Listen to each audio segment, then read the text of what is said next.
Testing, testing. There we go.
You guys on? Dennis, is your microphone on? Randy? 4:59.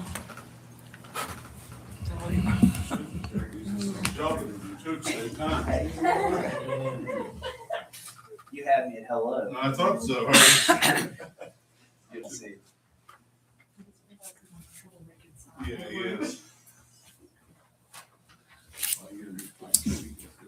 And we live stream these meetings Oh.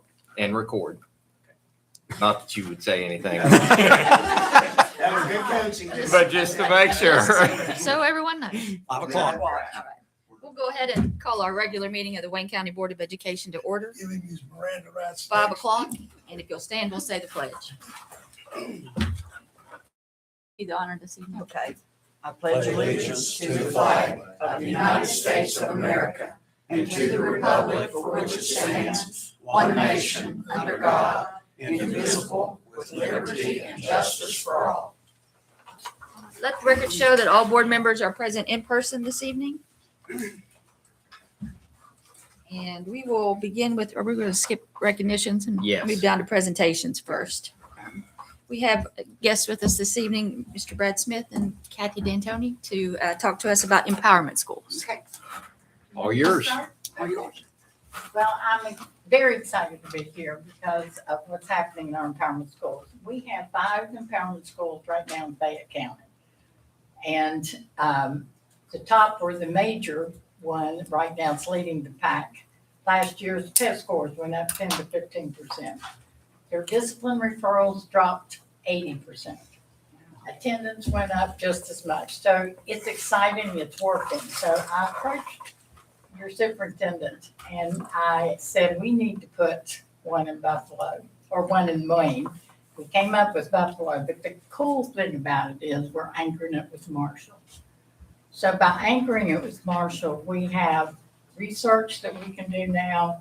We have expertise that come in and help us. It just changes the whole model, and we're thrilled that it's in Wayne County. So what the difference is in empowerment school, you don't change the curriculum. The curriculum's the same standards, same everything. But it's how we bring these standards to life. Instead of working math in a room that's just theory, they actually take the math and they apply it to projects. So they see instantly where that math makes a difference. So that this question doesn't come out of a student's mouth and say, well, why do I need to learn this? It's obvious. And we've seen that this works. We're excited about being here. We're very excited about Marshall being our partner. So thank you for that. I'll take any questions about the empowerment school if you have any. With what's the major component for the empowerment school as opposed to just a general middle school? Yeah. There are 3 legs to empowerment school. One is the environment. Kids come, they don't go to their homeroom. Now, this is when it's fully implemented. You don't implement overnight, it takes time. Right. But they go to their companies, and they run these companies. Okay. They're the safety inspector, they're CEOs, they're the project managers, and they then identify projects around their community that are needed, answers to the community. Maybe it's water supply, maybe it's tourism, whatever the students come up with. And those projects are crosswalked to the standards. So you have to write letters. Let's just take English. I'm just giving examples. And they have to have correct grammar, correct writing, composition. They do it through their projects. So by writing people about their project, that's how they see why it's important that you write how you write. Same thing with math. If they want to build something, they look at the math formulas, and that's how it applies to the way it builds. So it's bringing your standards to life. Okay. And it's amazing how it flips what child, they become excited about school. And why shouldn't they be excited about school? We need to make them excited about being educated. It's kind of like how the military trains everybody. Hands-on, it's an Hands-on. extra way of reinforcing. Well, what's interesting, if your cell phone, and everybody has a cell phone, has every answer to every test that every kid had ever done. Why do we continue to just go with the test? Why aren't we taking that information and applying it so they see where it works? So it's working. So we're excited. We're very excited about this. And I want our great president of Marshall Appreciate you, Kathy. to explain that partnership and how we're going to work together with Wayne. Well, first of all, thank you all for having us. And Kathy really has done amazing work on this. From my time when I was in California, I saw this coming to life, and we were very excited about it then. We think it's a model for the rest of the nation, and the great news is it can be born right here in West Virginia. I think we all recognize right now education's in a period of reimagination and potential disruption. We talk about the 3Ds, demographics, digital, and doubt. We clearly all know what's happening with enrollment. We know what's happening across the country. And here in West Virginia, we're going to be the third hardest hit state. So it's hitting our public schools in a pretty hard way. The second is digital, and Kathy just referenced that. We have smartphones, we have YouTube, we have Coursera, Khan Academy, now you have generative AI. These are going to be assets and tools for our students, but we need to make sure that the human advantage comes to life and not just do the things that a computer can already do for us. And the third is doubt, which is where do I fit? You know, we have many students today who may want to go to college. We have students who may not want to go to college and want to learn a skill, and the empowerment district and the empowerment school brings that all to life. And I think everyone here knows that we have some kids that love to learn with memorization, some want to learn with their hands. And that's what is really neat about this, is it creates an experiential learning like the military, like design thinking, which is how the greatest inventions have happened in this world and out in Silicon Valley, is you actually learn by doing. And it gives the students a sense of purpose, and it gives the teachers the ability to do what they always wanted to do, was bring out the best in every child. So it's no longer stand and lecture, memorize, take a test, and go. You keep the standards, but you let them learn in different ways. Marshall's all in. We are leaning in big time. We're excited to bring student residents in. We're excited to support the students. We have an amazing blueprint of a curriculum, but our teachers actually craft it to fit it to what they want. And we believe, candidly, that we can become the blueprint for the rest of the country. Marshall has a vision. You've heard about it. Marshall for all, Marshall forever. Marshall for all means everyone who has the grit to try and the aspiration to try to reach the next level can come, and they can be a part of this. And the thing about Marshall is we're trying to not only adopt best practices of others, we want to become the blueprint for the rest of the country. And right now, this is a blueprint. There are people that have been studying this for several years. And I think that with Wayne County, a little bit biased, I think we do it here in Wayne County. We are country strong. The nation has learned from us for many, many years, and we have the chance to set the standard again. So happy to take any questions about Marshall's role, anything Kathy and I can answer. But I get passionate about things, but very few things do I get as excited about as what's happening with the empowerment schools. Excellent. How did you choose Buffalo? I guess that's what I want to know with the whole county. Good question. Okay. Where I live. So Kathy's been after me for a couple years Yes, I have. to bring the model here. And, with the new construction getting ready to happen at Buffalo and with the aviation program up at the airport, we have talked about we want to do a aviation-based school there. And we have an aviation maintenance program at Spring Valley High School. And the plans have always been when we do new construction out there is to set up a lab for those students so we can do some aviation work as well. So I have been reaching out for about a year to the folks in your cybersecurity school, to the folks in your aviation maintenance school. We've been talking about with the advanced manufacturing, we've been talking about how we can partner. So our focus areas give our students an opportunity to move on to Marshall and to pursue their goals there. So we're setting up these feeder systems to these programs. And so it's been in the works. And then when Kathy contacted me, I'd actually been talking to your aviation maintenance folks about their involvement with the middle school. So I saw it as a perfect opportunity to blend it all together. And we've reached out to the State Department too about the new pilot aviation schools that we're doing and what we already have in place. So we're hoping to thread all this together to bring that opportunity for our students. So that's why it was Buffalo. Well, and that's what I was asking, but there'll be other schools involved later on, right? Yes. We'll just start with I'm one. hoping- I'll tell you what happened in Fayette County. We started with Midland Trail Middle School. Yeah. After their first year, their board passed that all middle schools in Fayette County will be empowerment schools. Okay. because of what they saw happen. That's what I'm going to hope happens Yeah, here. well, that was what I was wondering, yeah. Because it's the way we should be Right. delivering education. That's awesome. Students need to be excited about coming to school. They should. So, so if we tackle another one later on, we'll look at cybersecurity we were Sure. thinking maybe cybersecurity for either CK Metal or Vincent. So we'll just see how it expands. But Kathy has been to Buffalo. She's met with the leadership team there. The You- team was at our conference, by the way, the principal and the counselor attended. We had a conference in Fayetteville this morning. And so they were there, and they're excited. Yeah. Very excited. I'm excited too. So, Yeah, they've been learning about it, and of course, we told them that they needed to consider what was presented to them, and as Kathy always says, you have to have the buy-in at the school. Sure. Yeah. So Yeah. if they were not interested, we would have moved on to another school, but they were very interested. So they were great. And I take it ultimately we'd want it throughout the county in some Mhm. fashion. Now, a lot of our base curriculum is already kind of tied to that. We have a lot of PLTW and a lot of mini courses and Yeah, things. The curriculum is, to me, the coolest part. Right. Because the curriculum is developed by your teachers and by your students. So this would just formalize that more And it or costs less. them money. No money. And that's always important. And the way it should be. Right, I mean, right. our standards set our curriculum. So the teachers and the students together develop them into projects.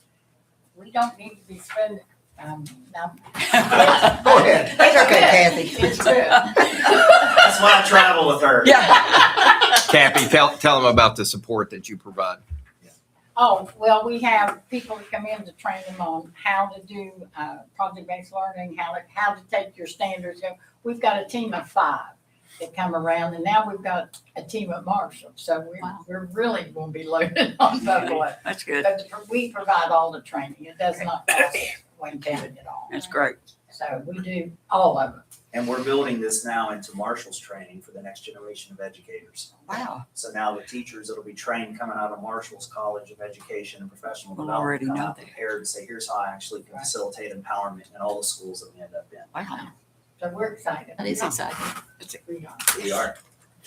And I appreciate your innovative leadership. Thank you. Honestly, it's been fantastic. We appreciate you being here. Yeah, we do. Thank you so much for Both of coming. It you. means a lot. Thank Yeah, you. Brad, we you all for your appreciate you service. too. Oh, it's good to be home. Yes.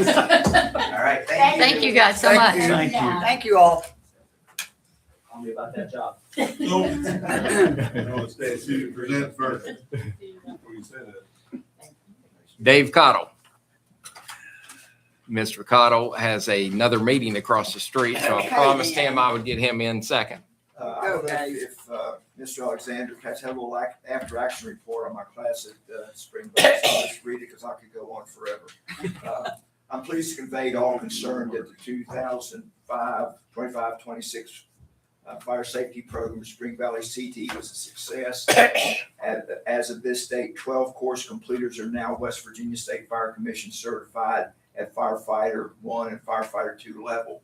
This group was comprised of 8 males and 4 females. In addition, 7 students also completed the FAA Airport Fire Rescue Part 139 live burn, and all students received a healthcare provider CPR certification, basic first aid card, awareness and operations level hazardous materials certification, and National Fire Academy and National Incident Command System IS 100, 200, 700, and 800 certificates of completion.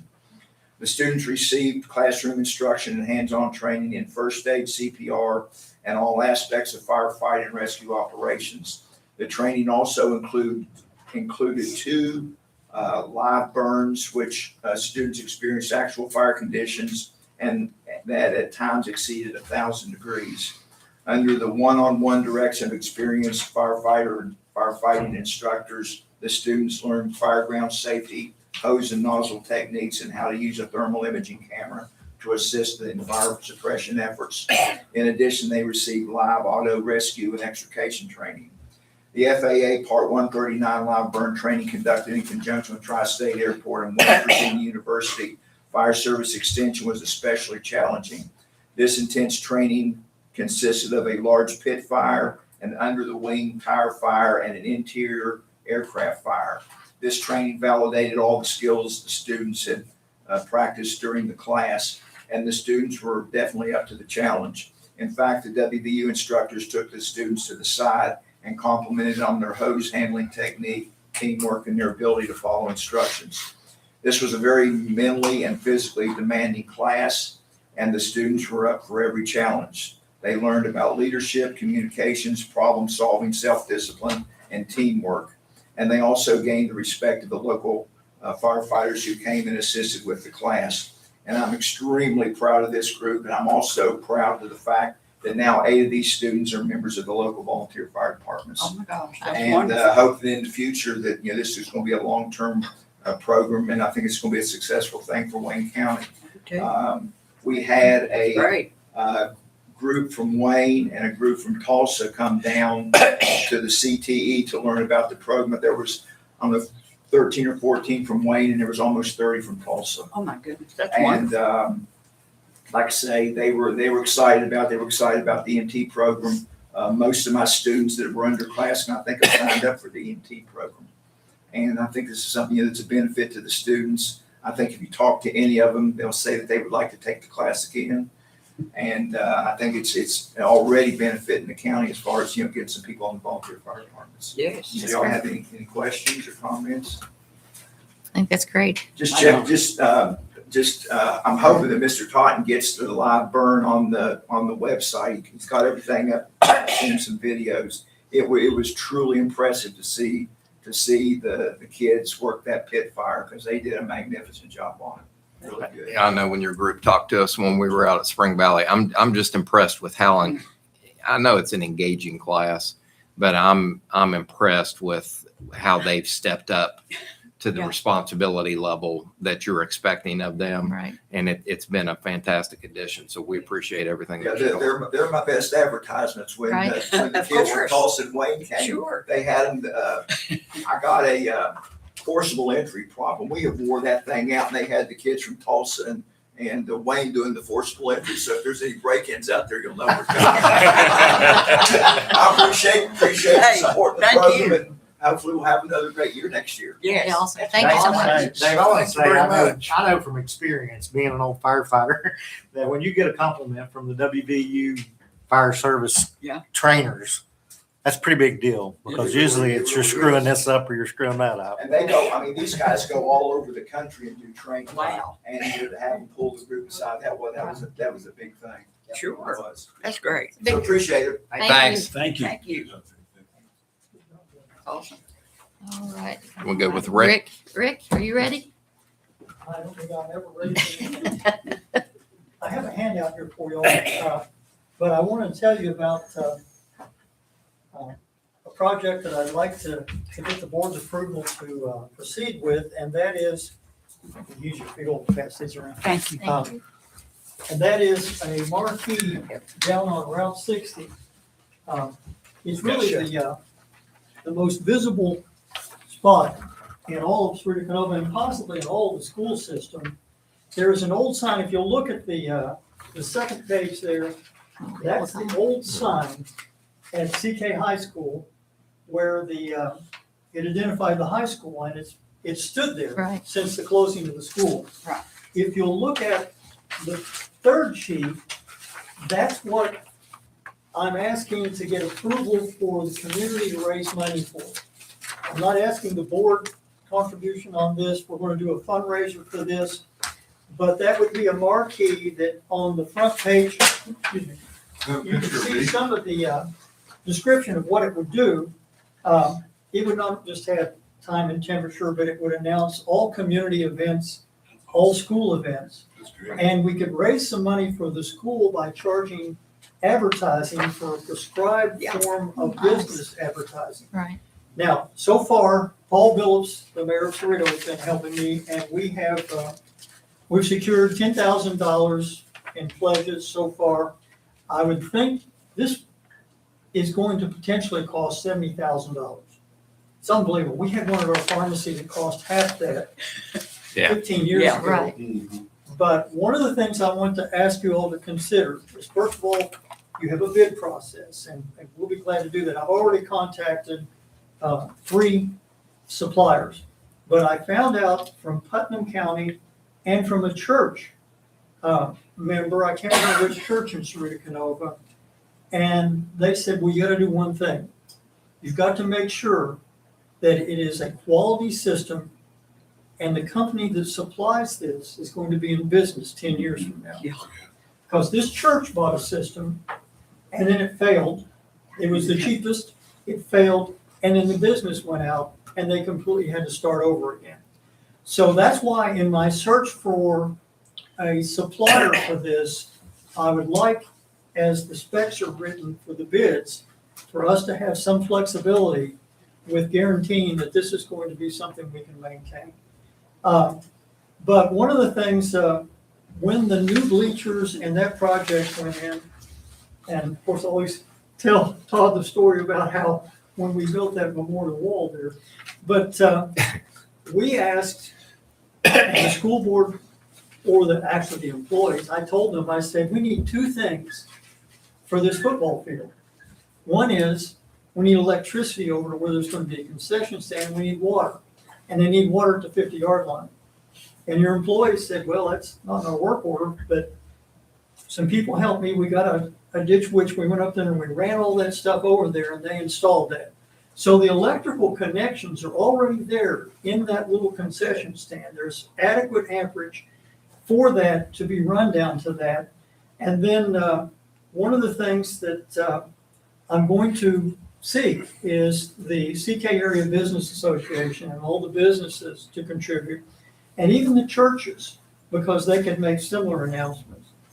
But there is no more visible spot probably in all of Wayne County to advertise Wayne County schools. And I don't think any better way to increase the community relationship with our school system than to integrate this project. And like I say, there's about 8,000 cars a day that go down there. I call the Department of Highways, and 8,000 cars a day that will pass this sign. And we can promote Wayne County schools there, not just Sarita Canova, but other activities. But anyway, what we're asking to do, and Todd's explained a little bit, I assume, Todd, an account would need to be set up at Sarita Canova Elementary. They would be in charge of that. The donations would come directly into that account, and when we reach our goal, then the project could be completed.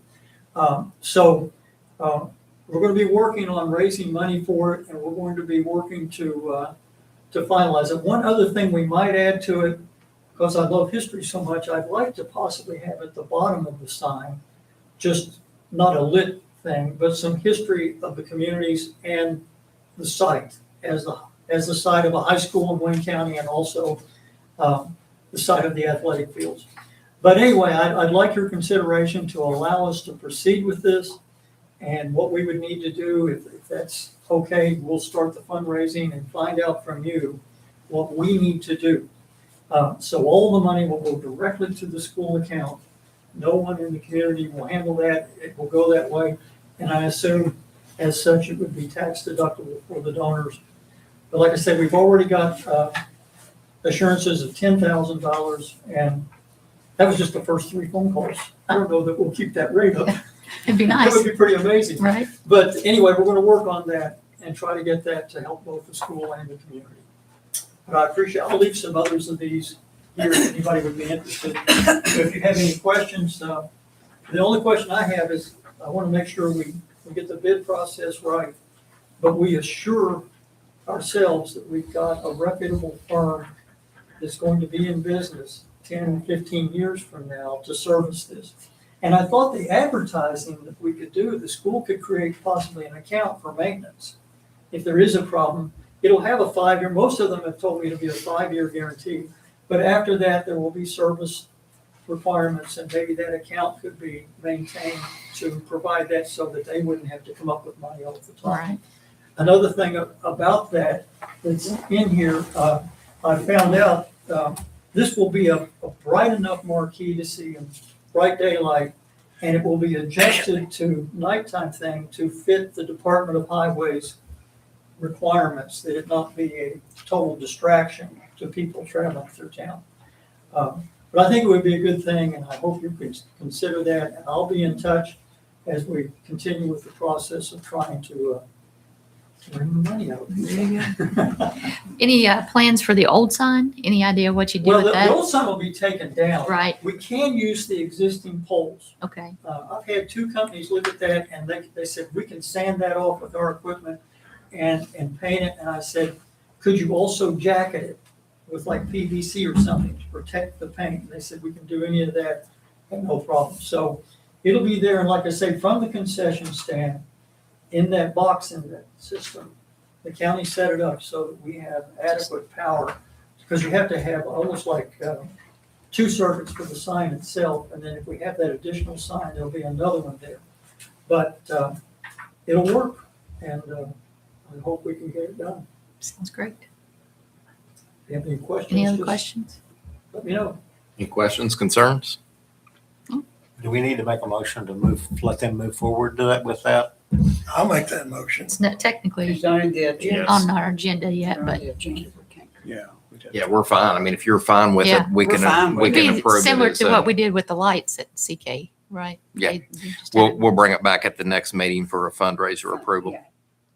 Okay, and we can, anything that you need from us, like I said, I'm gonna appeal to the business association for contributions from the individual businesses in our community, and to reach out through that. And we would just need to know to what entity the check would be written, so that you can set that account up and we can begin the process. Okay. I'll get with you here before the weekend, let you know next steps. Well, that's what I was wondering about, because is the city of CK, are they taking care of the sign and buying it? Or is it going through the school funds? It's going through the school Can funds. it go through the school funds like Yes. that? It will Okay. go through the school fund, it will be entirely controlled by the school. Okay, that's what I was If wondering. anyone Because, you know, has a like with request. future maintenance and all that, I'm thinking, okay. Right, but if anyone has a request for a message to be put on it, they would have to be cleared by the principal. Okay. And they would do that. This is done, That's what I was wondering. Deidre could do it on her phone. They'll set this up Oh, and you sure, can do it, it's done by Wi-Fi. Yeah. And so you can make those changes. And if they chose to say, not just advertise events at the school, but within the community, they could do that. And then you could also sell ads if they so chose to area businesses to sort of raise a little bit of money for the fund of maintenance. But I think it'll work out fine. And like I said, there's so many people that pass by there. I remember years ago, my dad was good friends with some of his tennis buddies from, and one was Mr. Chandler from Chandler's, and he played tennis with him. And he said to him one time, he said, "Do you know why CK beats Benson so often in football?" And Dad said, "Why is that?" And he said, "I'll tell you why. Your football field is in the heart of your community. You cannot drive through there without seeing the lights on or activity. That is so critical to the success of the program." He said, "Our football field is over by the railroad tracks, out of sight, out of mind." And he said, "Not only that, every time we make an announcement over the PA system, a train goes by and nobody hears it." This is what sort of prompted this thought with me.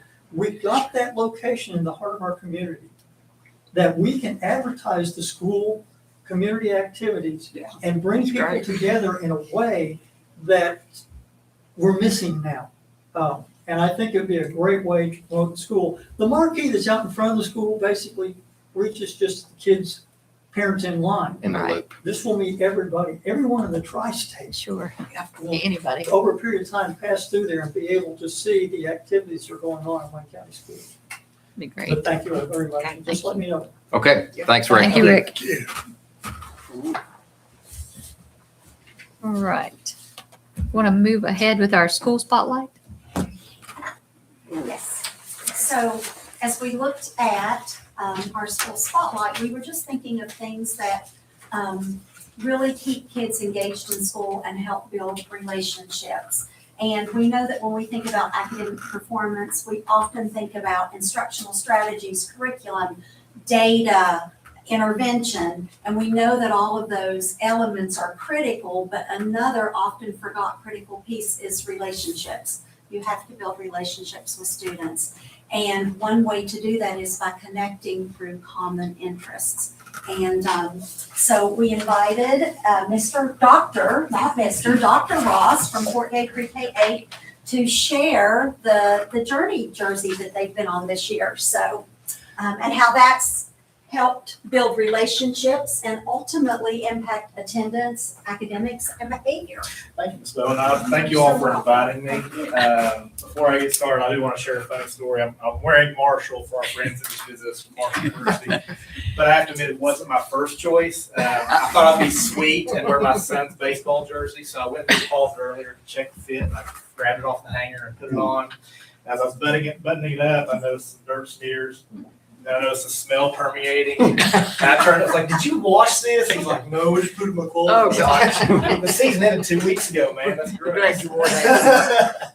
I think most of you in here, maybe a few that don't know what the Jersey Journey is. To make a long story short, I wore a different sports jersey for each day of the school year this year. Wasn't there for all 180 days of it, but it was over 170.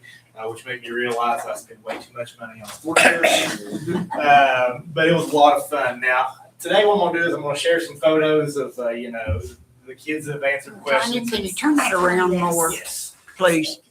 And I'm going to give you an idea of what the Jersey Yeah, Journey okay. was about, because it's really been over a year in the making. And it started off as a challenge that really didn't have a whole lot of meaning, but as we kind of progressed through it, it ended up meaning everything, to me anyway. So I want to tell about the origins of the Jersey Journey. So in the fall of 2024, around October, for a couple years prior to that, I was wearing like jerseys on Fridays, or I'd wear high school hats just to get the kids to talk to me, because they watch sports. They know who's playing in college and high school that night. And it created a banter. And then one kid just said, "Hey, you have a lot of jerseys." Yeah, no idea how many.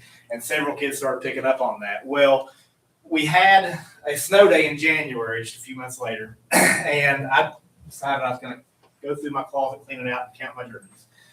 My beautiful wife is here, and while I was counting my jerseys, I was just on the football section. I got to number 96, and she said, "This is ridiculous." And she took a photo, and she sent it to my sister and to Miss Bonar, our head principal. And Ms. Bonar made the comment, "You should wear one for every day of the school year next year." And I thought about that, like, "Oh, that's cool. I'd like to do that." So, but I wasn't sure if I'd actually do it.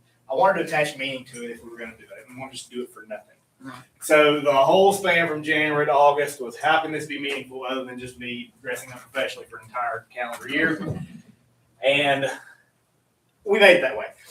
The way I introduced this is when I met with the kids in the morning meeting, and bear in mind, we got middle school kids in a gym on the second day of school. And I framed it as, okay, this is weird. I'm 42 years old. I have a lot of football or a lot of jerseys, period. But that's okay. So I want you guys, you kids, to know it's okay to own your quirks or fixations. I like jerseys and hats. That's cool. It's weird. I tracked my wife before she knew I had this weird hobby. Be you and own who you are. That's okay. That was the first overarching message. But as we got into this, the meat and potatoes of this, more started to arise. The second idea I had was actually Labor Day. It was college football's opening weekend, and I thought, why not just include some college exposure? So I sent off mass emails to the colleges that I'd worn. And the first, you see the Mississippi State flag, that was the first school that replied to me like a week later. Wow. And I was thrilled. And I thought, well, maybe we can post this stuff in the hallway and let these guys know you don't have to limit yourself. If you want to go to some of these schools and pursue some of these degrees that are away from home, that's fine. That's perfectly okay. So the goal, the second overarching message, college and career exposure, chase your dream.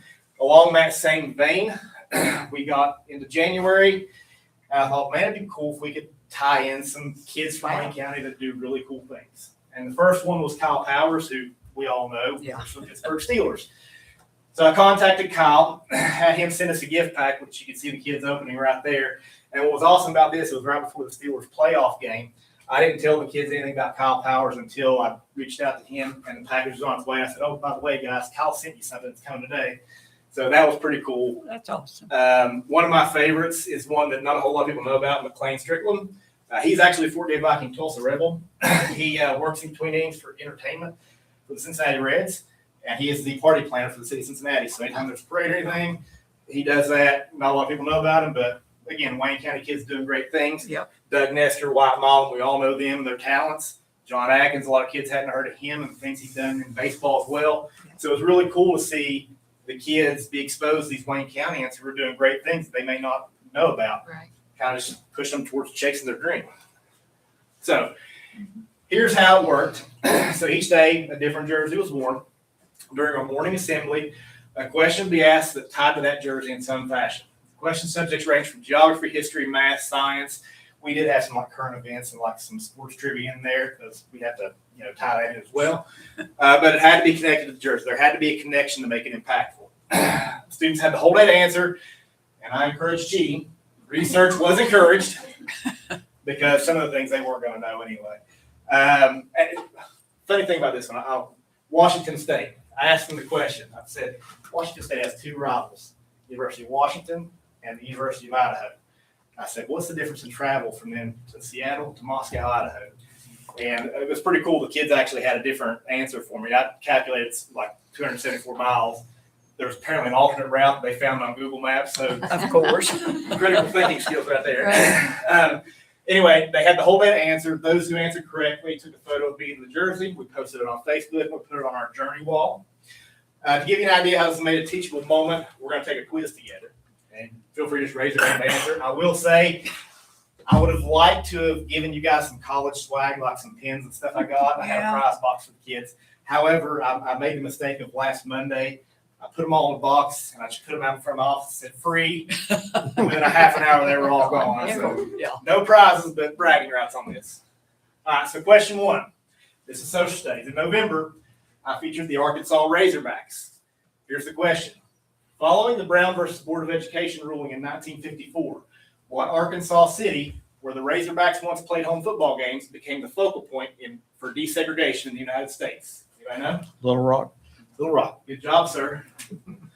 And there it is. In September 1957, 9 African-American students attended the first day of Little Rock Central. That is the Little Rock 9.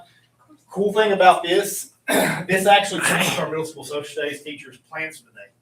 The kids asked him about it. He also showed a PBS documentary on the Little Rock 9. So that was really cool to have him expose that just on the fly. So kudos to Mr. Perry for changing his whole lesson plan for the day. Question two, moving on to literature. The Iowa Hawkeyes. The University of Iowa Hawkeyes mascot is derived from the name of the protagonist of an 1826 James Fenimore Cooper novel. What is the title of this novel? Last of the Mohicans. Last of the Mohicans. He might go perfect. Yes, and Nathaniel Bumppo is the protagonist, Hawkeye, resourceful frontiersman. Now, we move to math and the Utah Mammoth. The standard dimensions of an NHL rink is 200 feet long by 85 feet wide. What's the perimeter of a standard NHL rink? Go ahead, Randy. I'm not a hockey fan. Who's a math guy? Math guy. Well, we got 570. 570. Correct, sir. It's the rectangle with rounded edges, so you treat it as a rectangle. P equals 2L plus W, 570 feet. The Mammoth were really cool. They sent us a nice note, which you see here, a bundle of stickers to give out to all the kids that were in the pictures. And they gave us a warm-up puck, which is a really cool piece of history because the Utah Mammoth has only been in existence for 2 years. This is the first set of pucks that actually featured their name and logo, and it was for the first preseason game against the LA Kings. So that's a pretty cool piece of history residing in Fort Gay Pre-K. Science. Mark Ross, you need to answer this one. The Virginia Tech Hokies. I featured them in April. Virginia Tech's mascot has long been a turkey, which is lovingly referred to as the Hokie Bird. In fact, one of Tech's original nicknames was the Gobblers. What is the incubation period for turkey eggs? 28 days. Bingo. It takes turkey eggs 28 days to hatch. You see the kiddos that got that one right as well. I got to also point out, if you go back to the Iowa one, I have to admit, this is all first graders. You're probably thinking, how many first graders have read The Last of the Mohicans? The answer is 0. Nobody got that answer right, so I was like, you know what? We're taking a picture with first graders. Okay, Virginia Tech. So the final message we delivered was May 29th, and I wanted to be impactful. I picked the Fort Gay Vikings jersey, one that Ms. Bonar made for me in October. Delivered a brief speech. We reiterated the overarching message through the 3 tenets that I told you earlier. And this lesson, which I want kids to remember, is wherever your journey takes you, whether it's out of Fort Gay and Wayne County and back or out for good, I want you to remember your home, take care of your home, and improve your home regardless where you go. And we were just blessed enough to have a couple of local news stations cover us as well. It was a wonderful school year, and I'm very thankful that you all, Miss B, let me do this. So appreciate that. Did that switch, Sean? Yes. Okay, so. The future of home shopping is here, and it's only on Homes.com. Introducing Homes AI.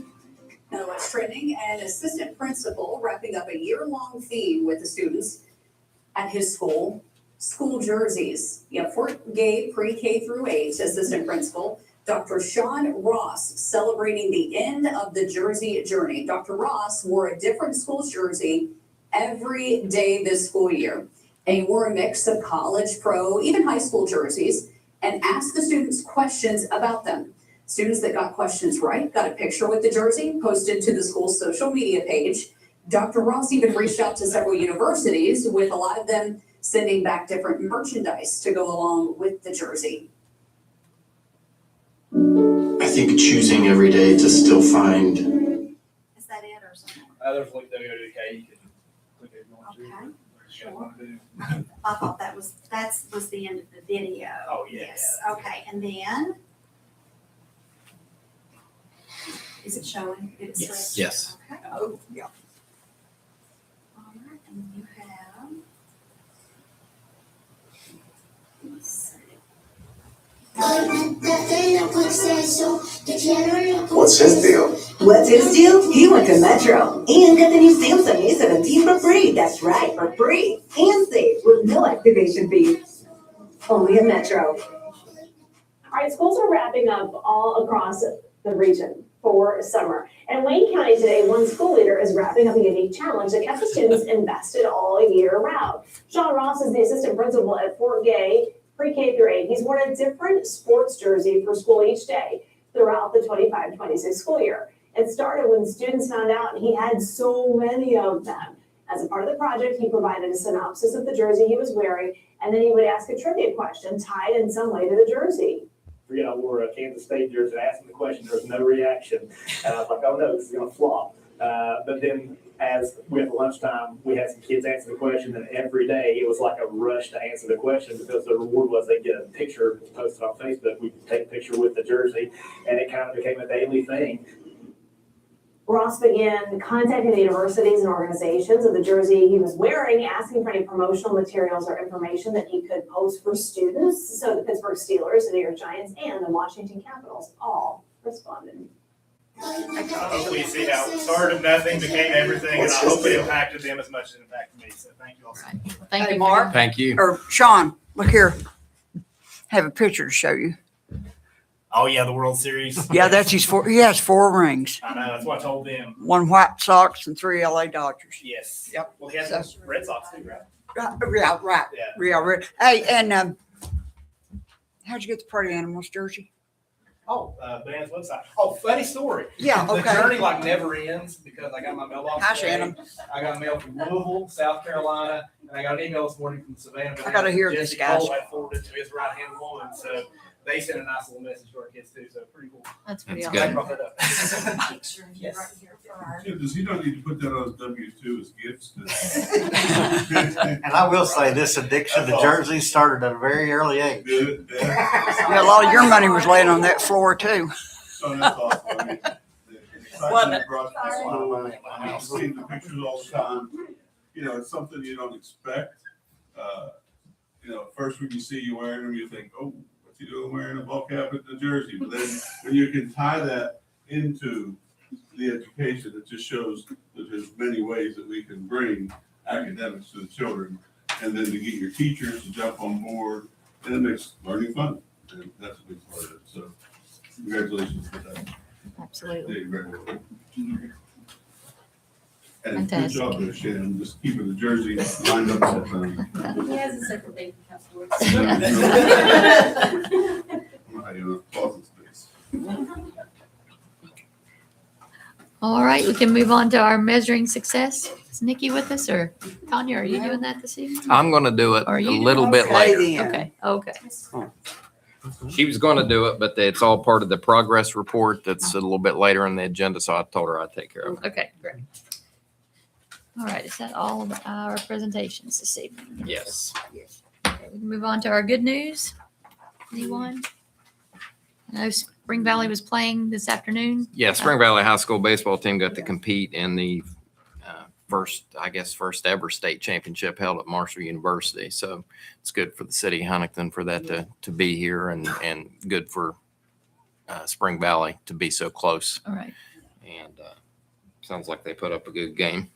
I think they were in it to the end. They were up eight runs first inning. Maybe they went 8-5, and then it got close 8-8. I think I was listening real quick. It was 9-8 Spring Valley at the bottom of the sixth, and then I think they jumped up there at the end. Was it Ripley? Yeah. Yeah.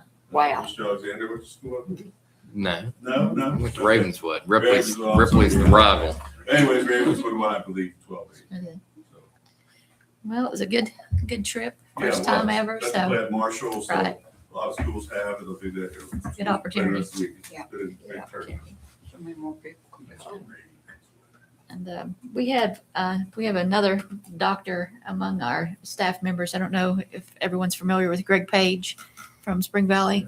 He graduated same year I did. We went to school together, and he completed his doctorate as well. So we have Dr. Greg Page in our faculty now as well. So that was pretty cool. Yeah. Anybody else? All right, moving on to our informational items. Regular board meeting on Tuesday, June 23rd, beginning at 6 here in the conference room. Organizational meeting on Monday, July 6th, beginning at 5, also here in the conference room. Everyone okay with those two? Sure. We don't. Anytime's fine with me. And we're going to have somebody here to do the swearing in for the folks that were approved in the last election, and the new board member that's coming in July 1st will be here as well to be sworn in on the June 23rd meeting. Perfect. All right, move on to our construction project updates. The Vincent Middle School major improvement project bid opening was today. We had two general contractors that were present. As I've explained before, it's a small project, so we weren't expecting a lot of interest there, but we had two general contractors that were there, and we'll have the bid opening here. I believe it's next week or the week after. So as soon as the bids are open, we'll come back to you.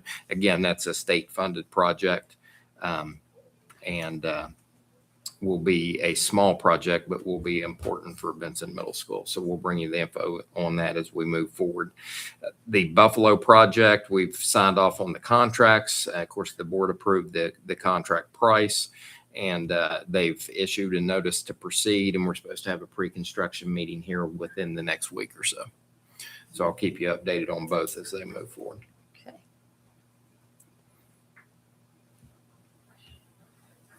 And when will that school be finished? It'll be about a year, and it'll be about 16 months. Okay. So it'll be a little over a year.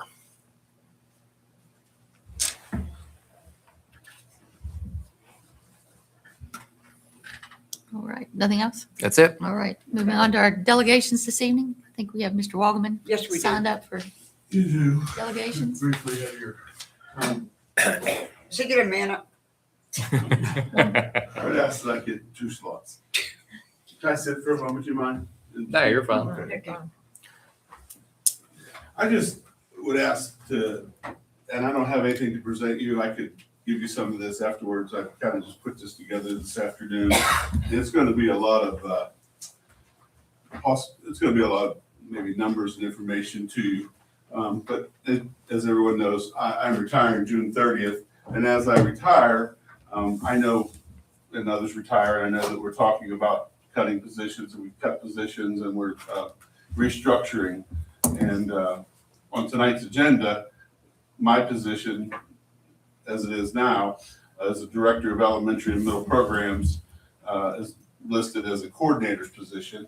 I believe it's a 240 position. I'm not exactly sure. It's not listed here. Is that correct, sir? Yeah, that's correct. Okay, and then there's a supervisory of preschool special needs teacher here, which is an itinerant position, which I'm not sure if that's 220 or 240. I think that is a replacement of Mr. Cox's position. But something I wanted to just discuss is, we're the 14th largest county in the state of 55 counties. And, but we also are the 6th county that took the biggest hit in student loss. I mean, we lost 236 students. Kanawha County lost 969, but they also have 22,000 students. So we have right at 56, almost 5,700 students, and we lost 236. So we're the 6th greatest loss.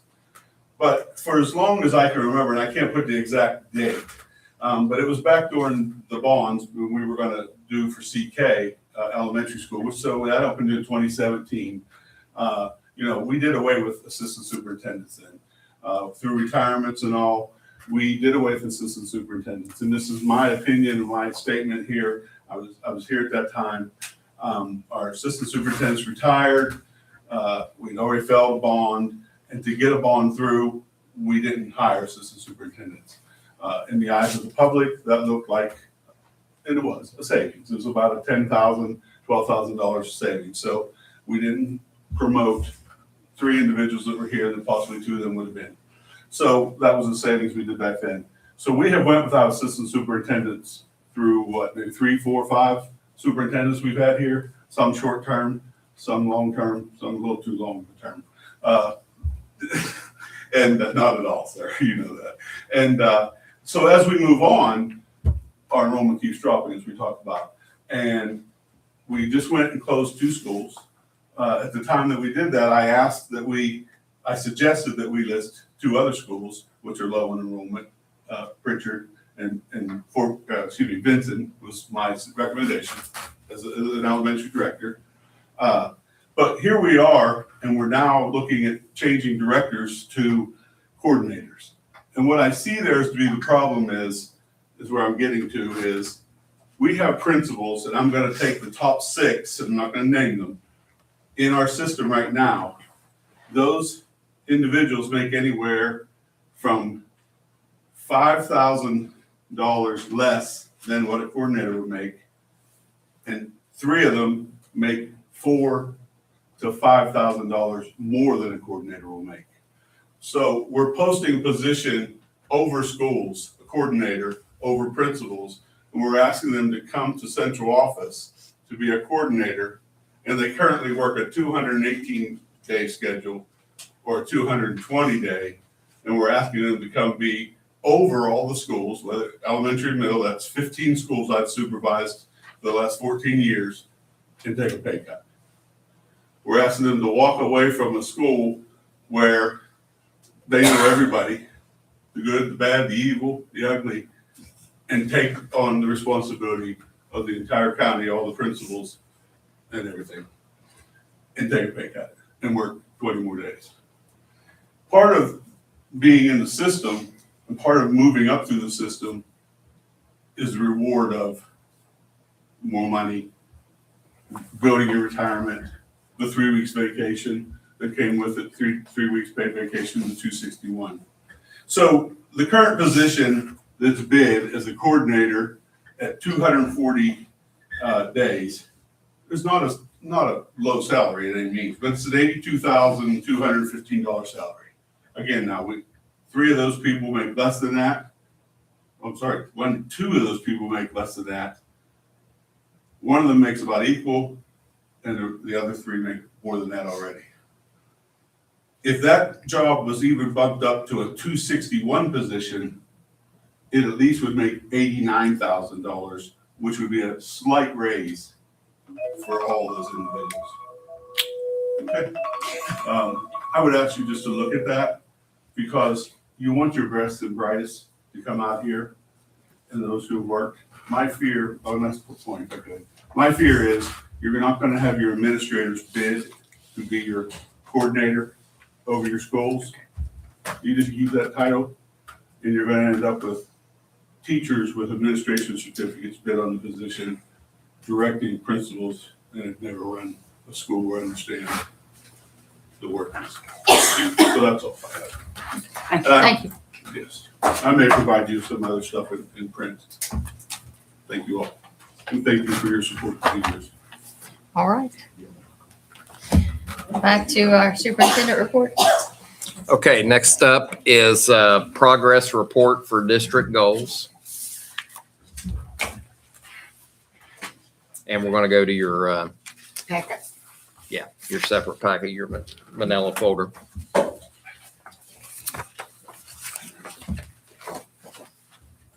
Oh, And we're going to work through these documents. okay.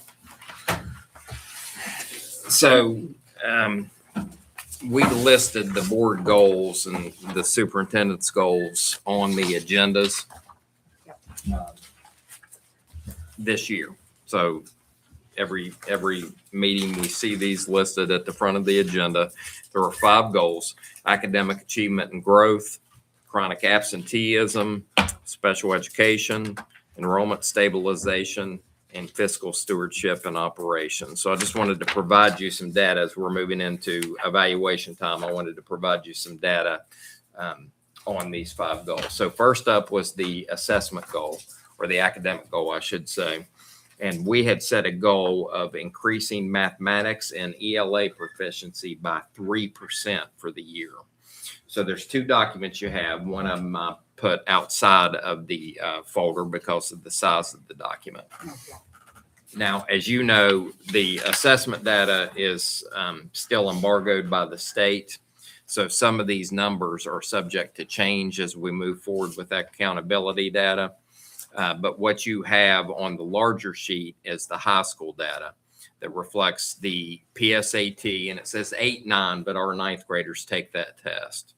And then you have the PSAT 10 data in the middle, and then the SAT school day data for our 11th graders, which is our accountability data. And again, these numbers will change when this is officially changed to accountability data, because the benchmarks on meeting proficiency are different for the accountability system than they are for the College Board. These are general numbers. And so if we go down and look at that last group, that 11th grade group, you will see that you will see the percentages over the last several years. So as far as meeting benchmarks in both categories, the state was at 17%, and the district was at 11%. And then you see the breakdown of the schools below that. And then you can go up for the different grade levels. The 9th and 10th grade, you can see where the state is. You can see where the district is. If you go back to 24 and 25, you will see how we've progressed from last year to this year, or lost ground in some cases. So last year, and of course, each year this is a different group that tests. Last year we were 5 points above in the PSAT 9. That's a 24-25 mark. And on the very left-hand side, you'll see it was 18 to 13. So those kids move on to the PSAT 10 at 10th grade, and we increased from 18% to 19%, but the state also increased and actually took the lead there. And so as you can look at the different numbers, and I won't belabor the point by going through each one, but we come up short on the 3% increase. Your next page, which is your page that's in the manila folder, this is the results from 3rd through 8th grade. The top is ELA. The bottom is math.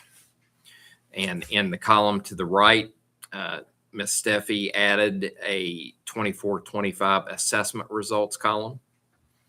So there's multiple ways you can look at this. You can see, compare last year's third grade versus this year's third grade. What I like to do is to take last year's third grade and see what proficiency levels they performed at in the next grade level.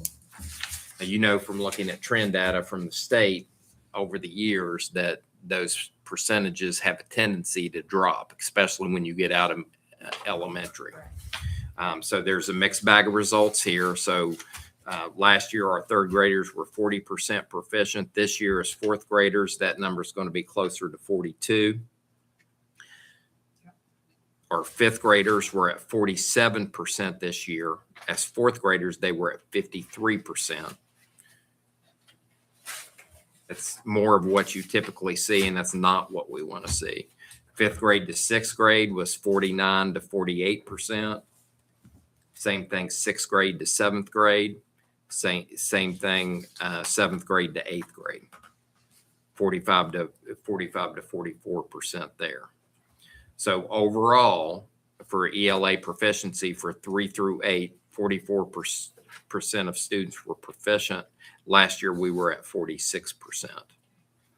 If you go down to the math,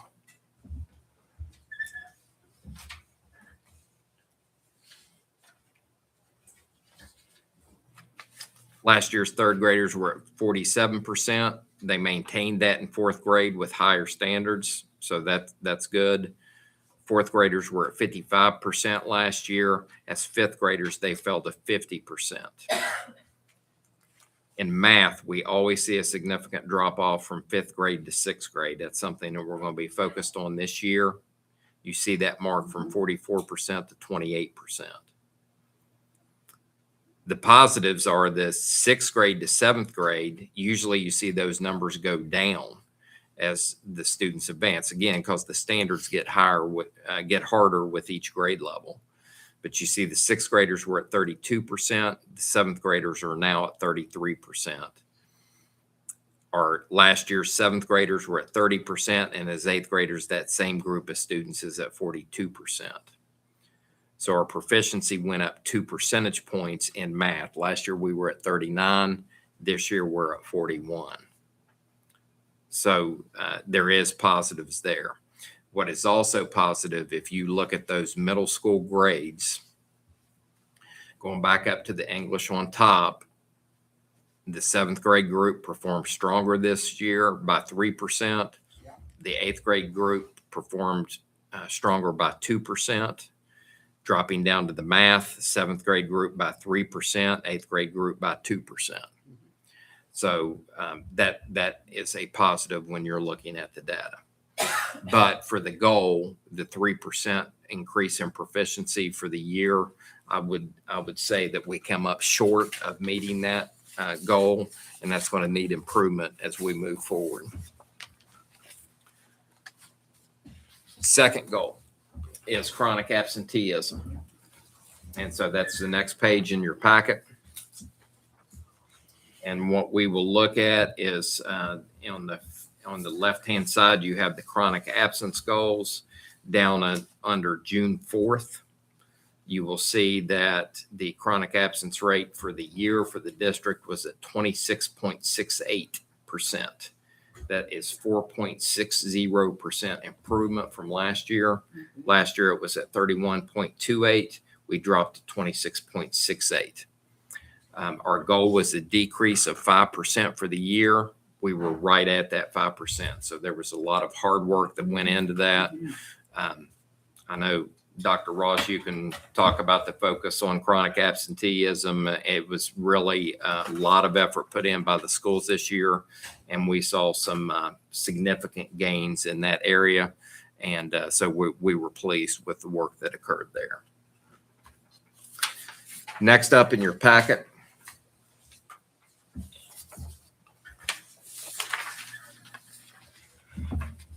our third goal with special education was to implement focus groups to develop recommendations to improve in key service areas.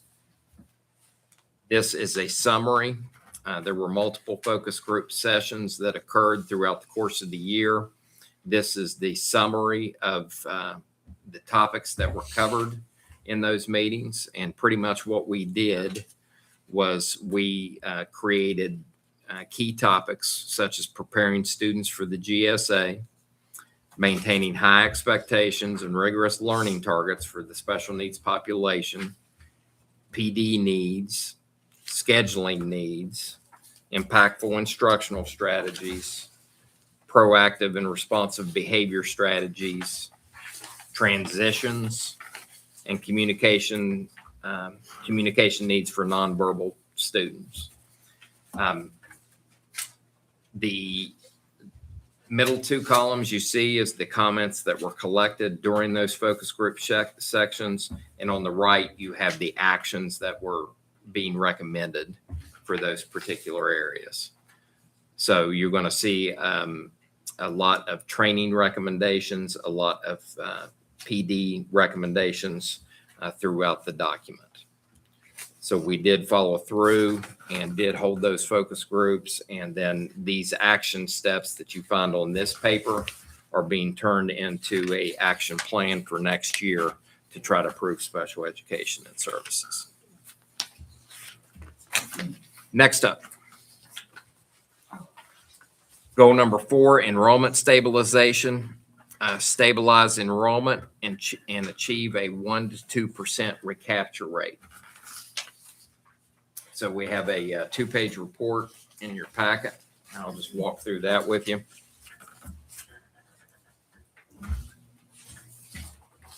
We had 56 students returned from the Hope Scholarship participation in 2026. There were 331 active Hope Scholarships during the 2026, with 56 returning to school, to public school. That number dropped to 275. So it actually worked out to about a 17% recapture rate based upon those notes. And when we set this goal, this was something new. It was something we'd never tracked before. We thought it was reasonable to set a 2% target. So as we move forward, we'll shift those targets. The discouraging news is there were 331 active scholarships in 26. I said that 56 students returned, which dropped that number to 275. But we are up to 417 projected for 2027. And what's difficult about that is you can't tell if those students were already in private schools and that they've just received the Hope Scholarship, or whether it's students leaving the system. So we'll have to wait to see that with enrollment numbers.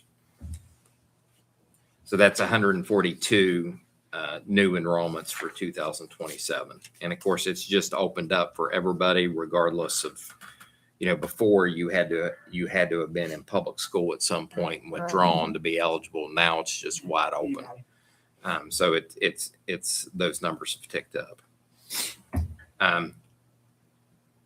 So again, going down to the key metrics, in 2026, we were at 331. 2027, that number's projected to be 417. So that's about a 26% increase there. We had the 56 that returned. So again, going to page 2, you see that 16.9% recapture rate.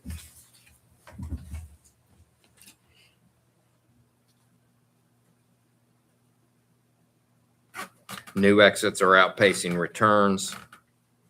Enrollment stabilization is partially achieved, but not yet fully realized. And then the next page in your packet is some historical numbers on homeschooling numbers and Hope Scholarship enrollment numbers. So the Hope Scholarship has been around for 4 years. In 22-23, that number was at 43.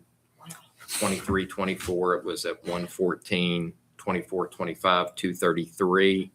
And then 25-26 originally started at that 331 number, but with the recapture of students ended up at 275. At the same time, you see the homeschool enrollment numbers, and you can see it's stabilized around 500. The largest amount was back during the pandemic, was up to 559, and then it stabilized around that 500 number. Still a lot of homeschoolers, isn't it? Or to me, it seems like. Yeah, that's pretty good number. Are there any measurements to see if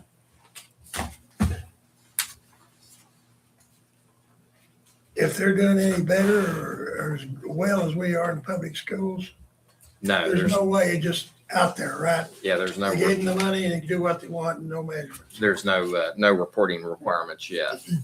So the next document up is, it starts off in the top left. It says responses overview.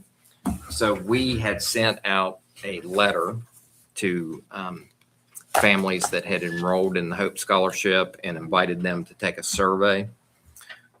We have received, to this point, we've received 10 responses. Those letters went out probably about a week and a half ago. So we'll continue to monitor to see if we get any additional responses.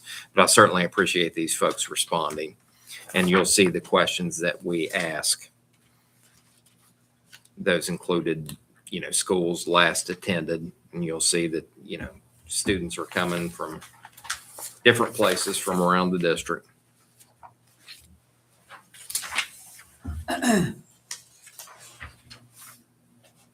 It asks if they're homeschooling or using the Hope Scholarship, if they went to private school, those type of things. You get to question number 4. What were the main reasons your students left Wayne County schools? Now, again, this is a limited number of responses. We had academic fit and instructional quality, and we had school leadership concerns as the two that were leading the pack. Yeah. Bullying and peer conflict came up third. Question 5 asked for the primary reason. Again, a limited number of responses here. The most any one category received was 2. So you see health needs fall in there, teacher fit, family choice, philosophical preference for homeschool.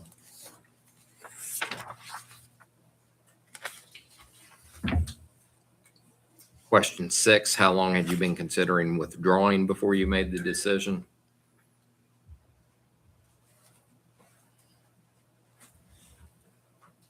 Four had replied that it had been for more than 6 months.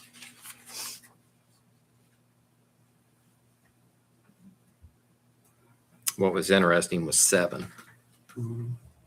How would you rate your family's experience with Wayne County schools? Same number. Yeah, three were satisfied, 3 dissatisfied. 1 neither satisfied nor dissatisfied. Okay. And then 1 prefer not to answer.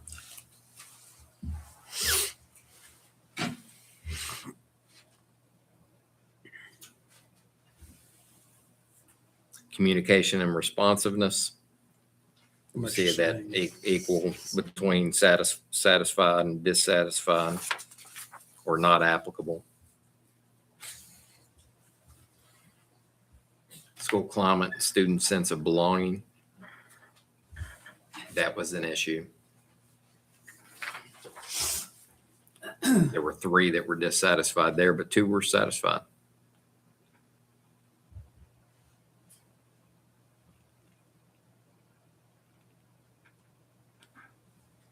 One on the school feeling safe and behavior managed appropriately. 4 were dissatisfied with that. 2 neither satisfied nor dissatisfied. 1 satisfied.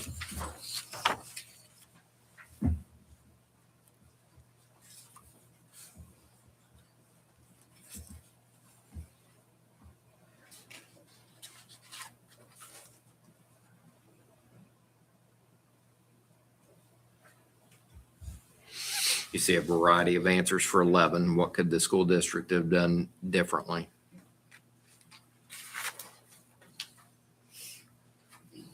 Everything from more flexible scheduling options, more consistent classroom instruction, improved behavior expectations and consequences, leadership changes or improvements.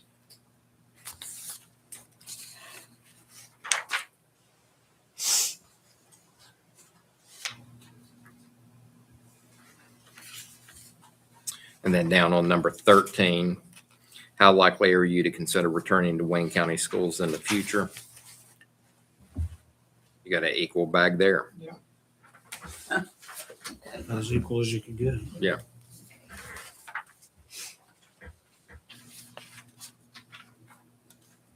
And then we had a couple responses said that they would be willing to take a phone call for some further information. So we'll continue that practice of sending those out as we have new enrollments. But all that falls under the enrollment stabilization goal.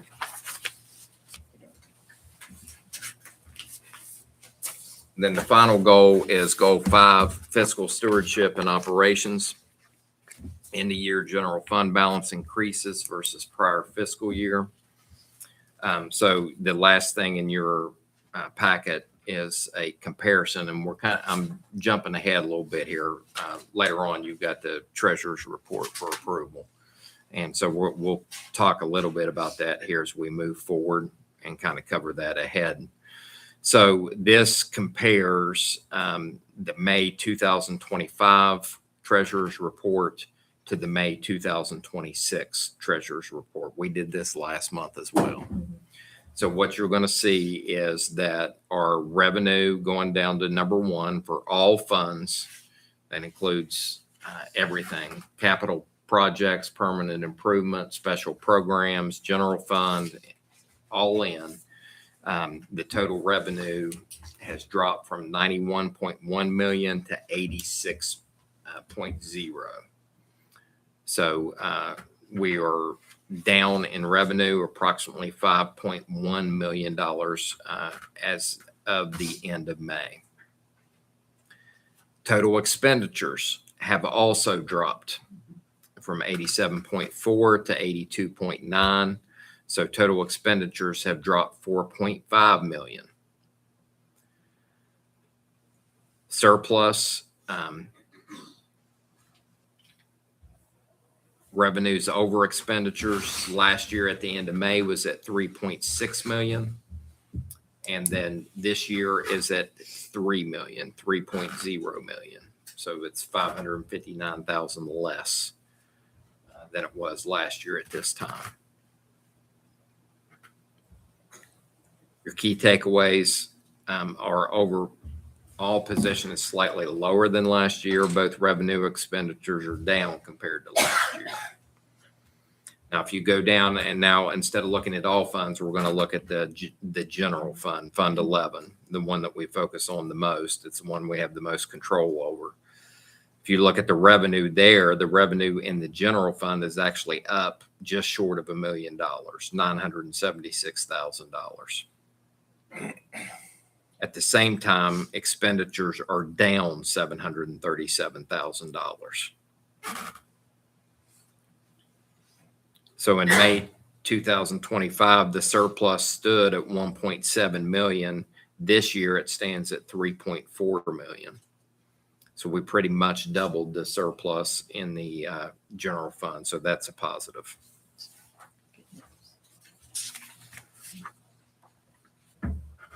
Going to page 2.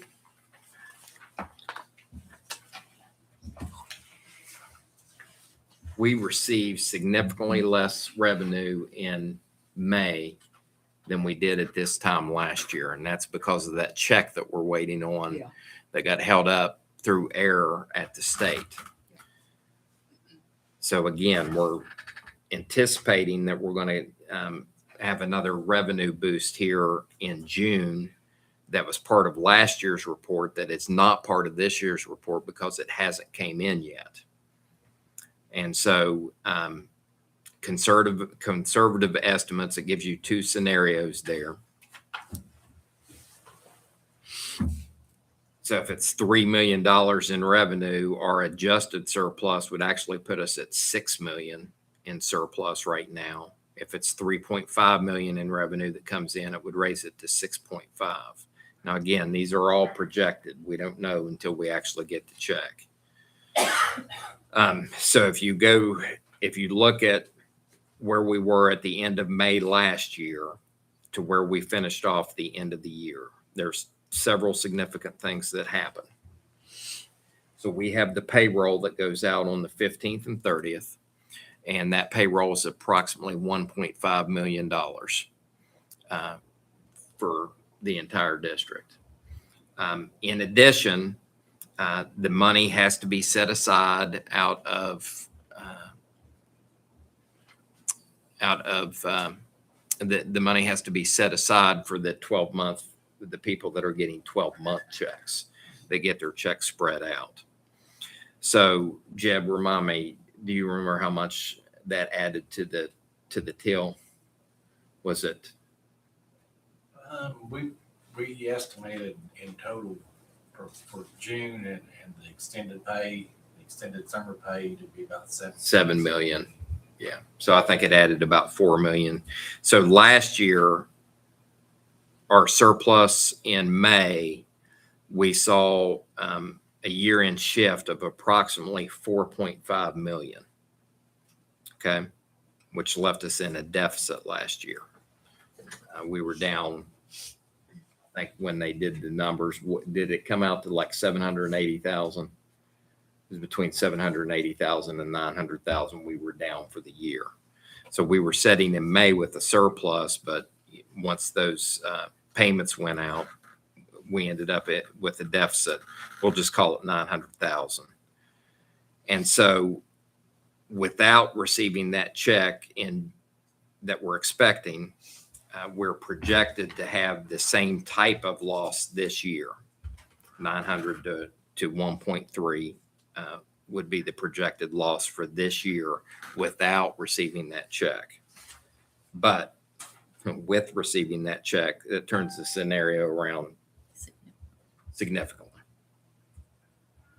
So with that revenue adjustment, we would be looking at a surplus for the year and ending the year in the black. And so that the goal was the general fund balance increasing. So if we end in a surplus, that is going to happen. And if we get that check, that is going to happen. We won't know for sure until August, until everything's finalized out. But Jeb and I looked earlier today at the payroll, what we're going to be responsible for there. And then we looked at some of the other areas that we have to cover, including special programs. We always have to do a transfer out of the general fund to help cover some of the cost of the food service program. And then capital projects, when we did the addition down at Wayne Elementary School, you remember we got state funding for that project, but the budget on that project was significantly higher than what was projected at the beginning. So we went from basically I think it was a $1.1 million project to 1.9. And so that's what's driven up the cost in the capital projects that you see in your treasurer's report. So we're going to have to cover that out of the general fund as well. So factoring all those in, we think that we're in decent shape to be able to finish up the year, possibly in the black. Again, that check is everything. The tax collections fall off significantly in June. I think we were looking, so you go from 4 million in May to 400,000 in June. Right. And it all has to do with those tax deadlines and things like that. So tracking out the revenue, tracking out the expenses, if things stay in the traditional lanes where they have been, these are the possibilities that we're looking at the bottom of the page.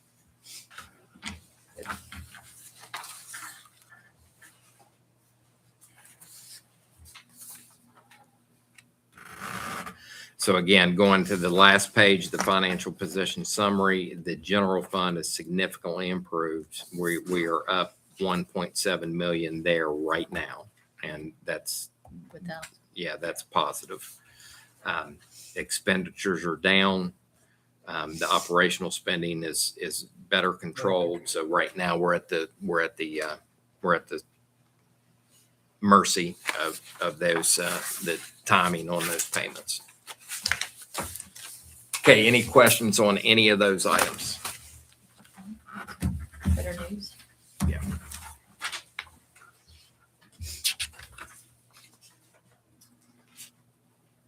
All right, moving on to insurance cost updates. In your packet, the next page up is the report that Jeb received from Brim regarding our insurance for next year. That insurance is going to jump to 1.2 million, almost 1.3 million. Jeb, how much did that go up? It's crazy. That went up about $77,000, 6%. Okay, so it went up less than 100,000, but it did go up. So we wanted you to see that amount. Now on the good news side, Mike Hart has joined us. We have got our estimates for our workers' comp insurance for the year. And we're going to have that on your next board agenda on the June 23rd board agenda for approval. Mike, do you want to go over any of those numbers? Do you want me to do it? I don't know if you have them with you. Just briefly, last year's premium, I believe, was about $360,000 for workers' comp. This year, it is $298,000, so it kind of offsets some of that $77,000 on the liability side. Our what they call EMODs, an experience modifier, kind of shows that it's kind of like an average, the national average for our industry. You take a 1, and 1 is even. You get you don't get surcharged, and you don't get anything back if you're at 1. When I first started this job 18 years ago, it was about 3, so we were getting hit. Anything over 1 is a surcharge. This year, it's down to, I think, 1.1. So we're almost there. So we're almost not getting surcharged, but for years, we got hit for years and years. It's come down, and how that happens is, it's based off of frequency of claims, how many claims you have, what's the severity of the claims, how bad are these claims. So over the years, those come down.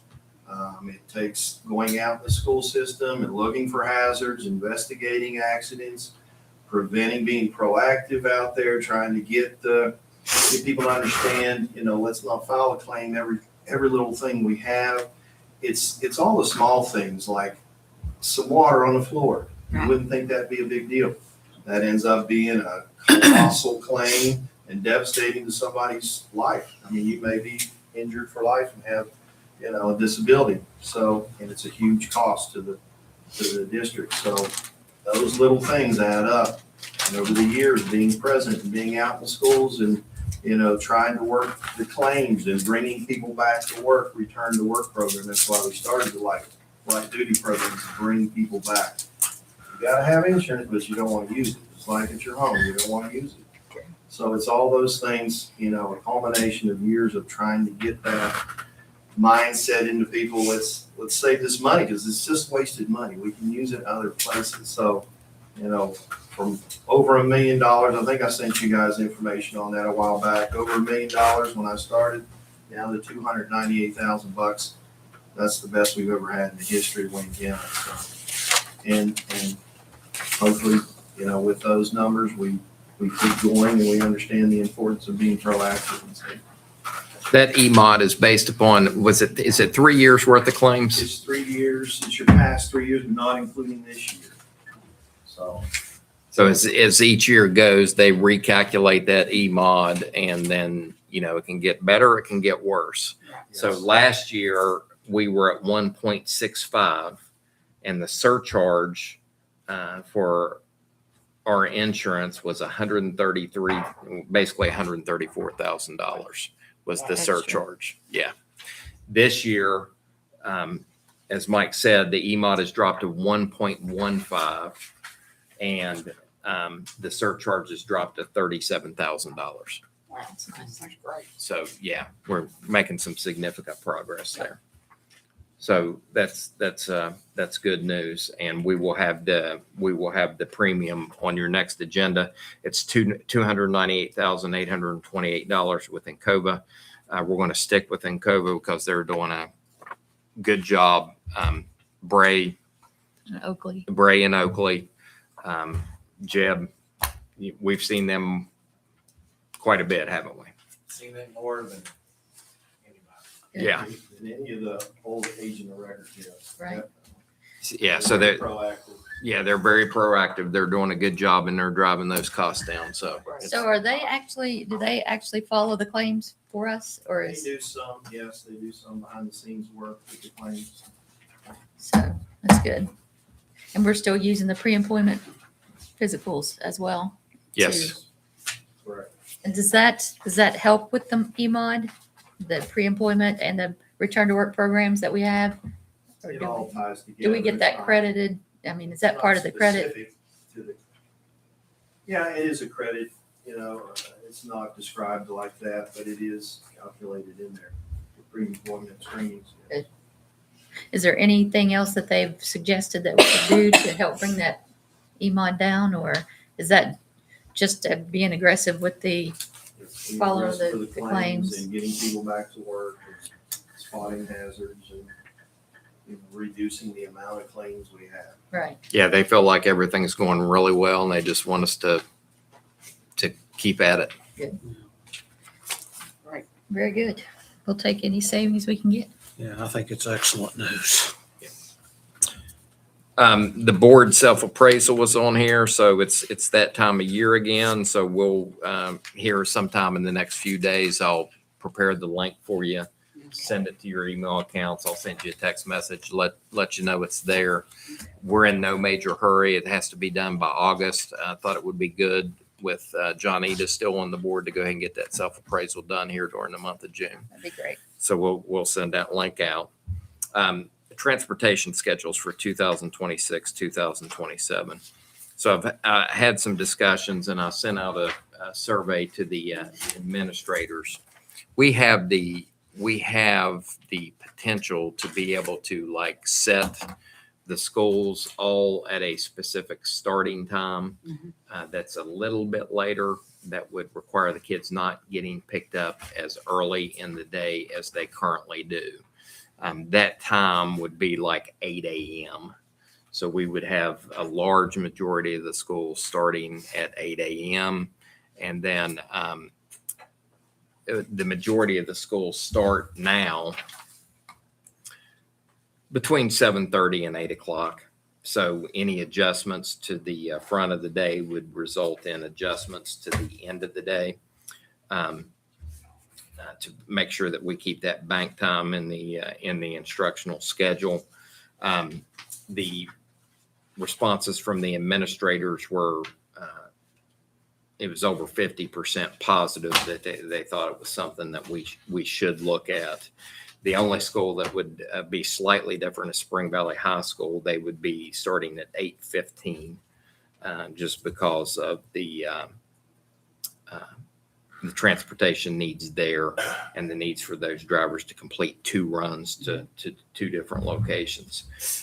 This is something that if we were going to consider doing something like this, we would want to survey parents regarding this to see what their reaction is, to see how it affects working schedules, that type of thing. It could be something that's well received. It could be something that's more problematic for working families, but we wouldn't know unless we surveyed that information. Any thoughts, any concerns about surveying that information just to explore the idea? No, I think we should survey it. it's a good idea. Okay. We consistently hear from Right. from kids, and the thing that always, especially like at the high school level, where you have these students that are playing games and with all the school closures in the state, you've got Spring Valley going to Princeton on a Tuesday night and they're back at 1 o'clock in the morning, Right. I think it's worth exploring. So with your permission, we'll send out some survey results and just see what reaction we get to it. See whether, it would be seen as a positive change. Sure. Okay. Okay. That's all I have. That's it. All right. No board directors or board reports, no unfinished business. So we can move on to our new business. Consent action items. Superintendent recommends approval of the following action items. Additional items received prior to the time of the meeting may be added. Discussion and or separate action of the items may be requested by members of the board and or the superintendent. Items are subject to change. Any blanks would be filled in prior to the meeting. And in the event a nominee withdraws, we reserve the right to put the next candidate in that position. So number 1 is consider for approval the recommended personnel matters on pages 1 through 5. Yeah, and we want to go as revised here. And the revised copy was in your Manila folder. There were blanks to fill in. Yeah. I'd like to ask to pull Shannon Ross for separate consideration so I Gotcha. can use my. What page is that on? 2. 2. Separate. Third one down. Oh, gotcha.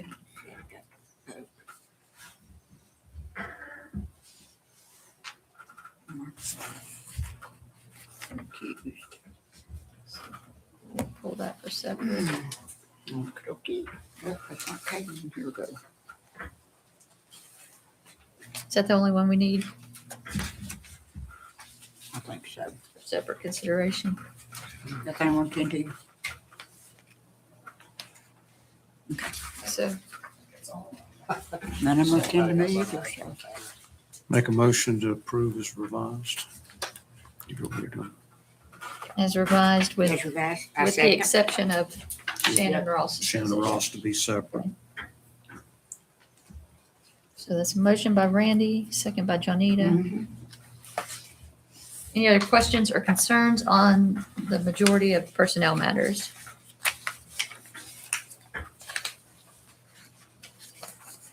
No one? All in favor? Any opposed? Motion carries 5-0. Mark's going to recuse himself for this next employment. And this is Shannon Ross for the Fort Gay Pre-K 8 position. Is that correct? 3rd grade? I don't have my revised copy here in front of me. Okay. Motion to approve. Motion by Johnita, Second. second by Randy. Any questions or concerns? All in favor? Any opposed? Motion carries 4-0. Let Mark return. Okay, Mark. Here he comes. Thought you skipped 10. All right. Okay. So our next item is consider for approval the voucher payments for May 2026 on pages 6 through 15. Motion? Anyone? Motion. Johnita, second. Second. Thanks. Second by Mark. Questions or concerns on those voucher payments? Anyone?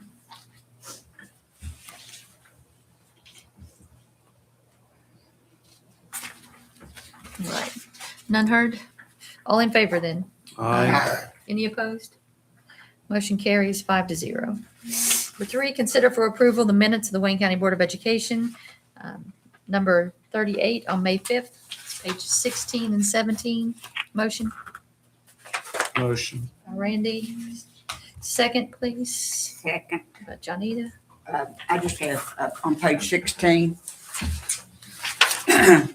Let me, Oh, I'm sorry. well, no, you go ahead and then I'm going to jump in. Okay, it should be there at the first paragraph that Pritchard Elementary beginning at 5:15 instead of 4. Which page? 16. Oh, yeah. And I'm glad you brought that up because I almost forgot. Along with your personnel matters in the Manila folder, there is a revised set of minutes Okay. that replaces what was on the agenda. Okay. And so help me out with that, Johnita. Where did you say that change is? Is it on the first page or? Yeah, first page of the meeting, first paragraph, page 16 in your agenda. Beginning at 5:15, Yeah, 5:15. okay. Has us being at two places, two different places at the same time. So the only thing that changed was, they're down under the, Yeah. number one at the very bottom, delaying the policy work until May the 13th. In the agenda item, she hadn't listed what policies those were. So those policies have been added. Okay. So we can do it as revised. Yeah. Okay. And that includes your revision that you just made. Okay.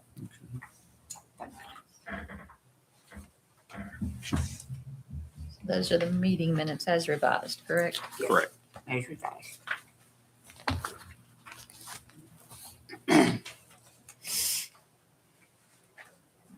Any other comments, concerns on the meeting minutes? As revised, then all in favor? Aye. Any opposed? Motion carries 5-0. Number 4, consider for approval the purchase requisition order and quotes in excess of $5,000 on pages 18 through 30. Motion. Motion by Johnita, second, Second. Dennis. So there's a number of POs on Yeah, here. boy.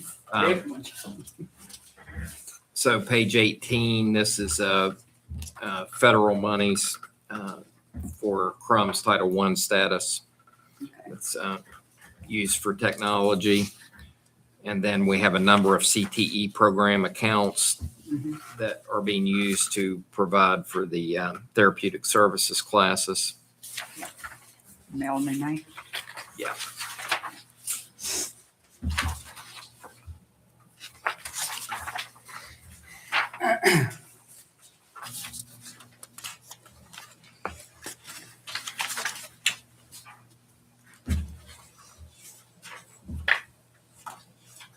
Have some funds being encumbered for the bus garage to be able to finish up bus repairs for the year.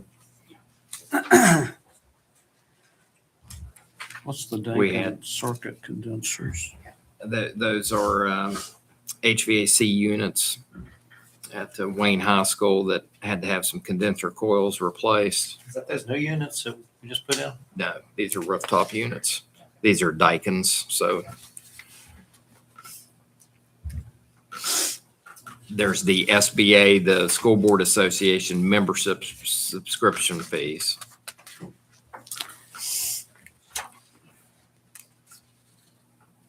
The page 29, this is money that has to be spent on technology, and it has to be spent here before the end of June. Okay. So we're replacing iPads. Yeah, it drives me crazy, but Oh, no. Page 30 is the continued upgrades to the network system that Joe's working on.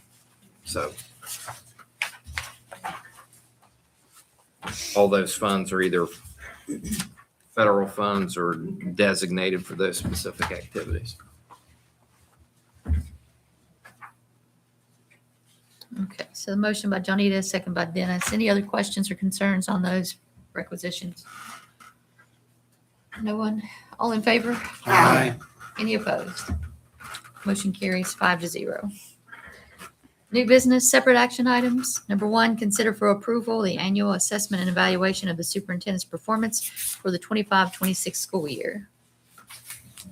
So this is, normally we take our survey home and then fill it out and we'll just. I will give you, and I thought it was in here, I'll give you a copy of the evaluation form. I'll have it in here. You got it? Yeah. Yeah, I've got it. Yeah, Okay. but you gave it. I didn't have it. I guess I don't need it. You don't need it. Okay. We'll take care of you. Yeah, so you got the evaluation form Uh-huh. there. Yeah. So again, all the information I gave you tonight about the goals is there. Right. So that'll have to get started Okay. Good job. Good job, Todd. And this is due by the end of the month? Is by that the right? end of the month. So Yeah, you'll if have you to guys will- complete it at the next June meeting. 30th. Yeah, just have it and then you can send it to me or, Get to be a part of that. You sound too happy about June Hey, 30th. look, I'm one that got him here, one of them. It all rides right here on these shoulders. Okay. all right, so we'll have that then. So we're just going to postpone that then? Right, to the Yes. 23rd. Okay.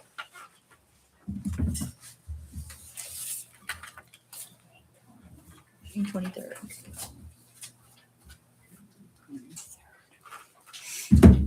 All right, I may have to call that in to you, Missy, because I'm having surgery on the 19th. So, that's fine. You just send it to me. It'll be fine. She's getting it all in at the last, isn't she? Let you up and moving by the Yeah. 23rd. I mean, what? I mean, That's true. They may carry me out feet first. That's okay, Dennis. You- all right, we'll move on to number 2, then consider for approval the treasurer report for May 2026 on page 31. Motion. Motion by Jonita, Second. second by Mark. We went through the detail comparing it to Right. last. Yeah. But So, Jeff, is there anything you wanted to add about that? okay. Any other questions or concerns then? All in favor? Aye. Any opposed? Motion carries 5-0. The only thing that we are, and Jeb has got me as concerned as he is about it, is we keep an eye on that bank balance. Yep, I know. So now, again, if we would have had our check from, Right. It would We're look still different. waiting. it would look different, but Yeah. when Is there a date or deadline or any? That's what I was wondering. we called, when did we call? Last week? I think we called last week. And, We called the sheriff's office last week to see. And they said that, what did she say? Did she say the state had called that day about it? I can't remember. So So they're anticipating it here. we're waiting for Charleston to send it back to our sheriff's department, who will in turn send it to us. So, They can walk it over. wow. Yeah. But we're at It's the a mercy manual of process, I guess, Charleston. Yeah, to state that issue. no hurry. Right. That's why Jeb likes that higher bank balance and then we're not at anybody's mercy. Right. Yeah. I understand. All right. Well, hopefully that'll come through soon then. So number 3 is consider for approval the budget supplement and transfers on pages 32 through 37. Motion. Motion by Jonita, second, Second. Randy. Any questions or concerns on those? None heard? All in favor then? Aye. Any opposed? Motion carries 5-0. Number 4 is consider for approval the adoption of the below policy, and the policy was placed out for 10-day comment on May 15th through May 29th. And that's policy 2431.02 on coaching. Yeah, Any comments? there were no comments received. No Motion to approve. Second. comments. Motion by Jonita, second by Dennis. Any further comments, concerns, or questions? None heard then. All in favor? Aye. Any opposed? Motion carries 5-0. Number 5, consider for approval the calendar adjustment for school year 26-27. Curriculum Development Day originally scheduled for February 22nd to be changed to February the 3rd on 2027. Yeah, and we had, in the original plans, we had that day on February 3rd, but when we did the calendar approval, we did not get that change made from February Okay. 22nd to February 3rd. And so it's a curriculum development day. It's a PD day, so we want to have it just a little bit earlier if possible. Sure. Okay. Motion. Motion by Randy, second, Second. Jonita. Any other questions or concerns? All in favor then? Aye. Any opposed? Motion carries 5-0. Number 6 is consider for approval the job description for supervisory preschool special needs supervisor. I don't Motion to approve. Motion by Johnita, second. Motion. I'll second it. Dennis? And I Questions? think the title on that is slightly off. I think it's Yeah. a supervisory preschool special needs teacher. Teacher. Teacher? Yeah. Not supervisor. That's what it Well, says in the attachment. It's a combination of the two. Okay, gotcha. But why does it have to be 240 days? This is the position that is replacing the pre-K coordinator position, which is currently at 240. So Okay, I just want- the other supervisor specialist in the that are doing the IEPs are at 240. So Oh, well, yeah, I understand that. Okay, that's no what. problem.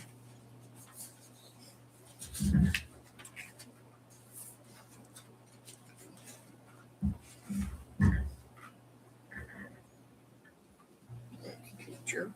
Got it. All right. Any other questions or concerns? Who would this individual report to? Was it it was probably in the job description. I don't remember. Should be. All right. Let's report to the special ed director. Gotcha. Okay. All right. All in favor then? Aye. Any opposed? Motion carries 5-0. Number 7 is consider for approval the job description for coordinator of elementary and middle school programs. Motion. Motion by Randy, second. Second. Johnita. Questions or concerns on that job description? I got one question. It has length of employment 230 to 240 days. Should be 240. Okay. Oh, okay. I just wondered why it was adjustable. I thought. Me Yeah, too. and it's So that'd be as revised. So, well, it's on there. It's- We'll set it at 240. 240. Okay. Um, And that's the position that was a director position. It's going to a coordinator with a reduction in days.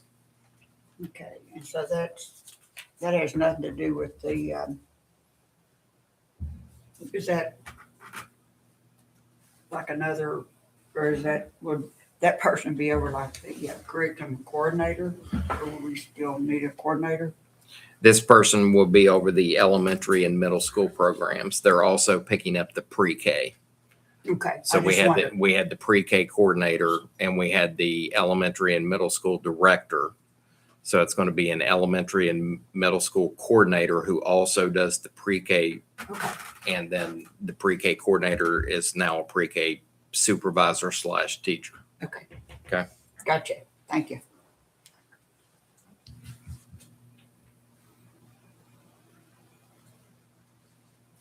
Any other questions? None heard then? All in favor? Aye. Any opposed? Motion carries 5-0. Number 8, consider for approval the job description for high school social studies teacher / career launch coordinator. Motion. Motion by Johnita, second. Second. Randy. Any questions or concerns on that position? No one? All in favor then? Aye. Aye. Any opposed? Motion carries 5-0. Number 9, consider for, When that position is Oh. filled too, whoever takes that position, their position will go away. Okay. And so there's nothing new here being added. It's all replacement. Okay. got it. Number 9 is consider for approval the out-of-state travel request. Spring Valley High School employees to travel to the 2026 Annual Visible Learning Conference in Nashville, Tennessee, July 13th through the 17th, and that's funded by Title II Professional Development Funds. Make a motion. Motion by Dennis, second. Second. Randy. Any questions or concerns on that? I have a question. I know it's Title II, but $23,000 for 5 people to go to a conference seems like a lot of money to me. I agree, Johnny. I feel like that. I mean, I'm- $22,000, we should be able to service a larger group of teachers or staff through professional development. I really feel that way. I mean, Yeah, and it's, as you pointed out, Johnny, the Title II is professional development Yeah. funds. So that's coming out of that's not their title fund, it's Title II, Title II. right? Yeah, so that's district professional development funds. But don't you have to October to spend that, or? Oh, gosh, I don't know I don't off the know. top I of my just head. wondered, to me, that's a lot of money, even if it is Title II. Right, but I mean, how do they pick who gets to go and who doesn't? And Scheduling is a problem too, isn't it? well, And things like that are scheduled if they need it. I don't know if that's scheduled, if they need it. I just know that it's, Right. you know, That's me, I just feel like we could serve a larger group of people with that much money, after, our teachers or service personnel, whoever professional development has to be, I or just felt like it was a lot. I mean, to be. Yeah. you could do Well, more with it. Small I amount. understand, but then again, I mean, how do you tell John Hayes and his crew that they aren't, they aren't eligible for this because we I want know, to 'cause we service. do other people too. Right. I know that. I guess it's just because of the actual amount of it. Right. Because it's annual visible learning conference. Yeah, that's a What is national, it? it's a national conference that takes place. It's all based upon instructional academic practices. The visible learning is in line with what we do. And so there are teachers on this list. Some of our master teachers are on here as well. Okay, And there's administrators on the list as well. like the Greg and Shane and John, and then the Amy Yeah. Wolf and Courtney Parsons. Yeah. Yeah, she's one of their master math Okay. teachers. Okay. All right, I just thought, with the hotel, 8,500. It's like, whew. It is, what is that, a 4-day conference? 13th through the 17th? Yeah. So. And again, this is money that has to be spent on Yeah. specific I know. professional development, Yeah, I so. know.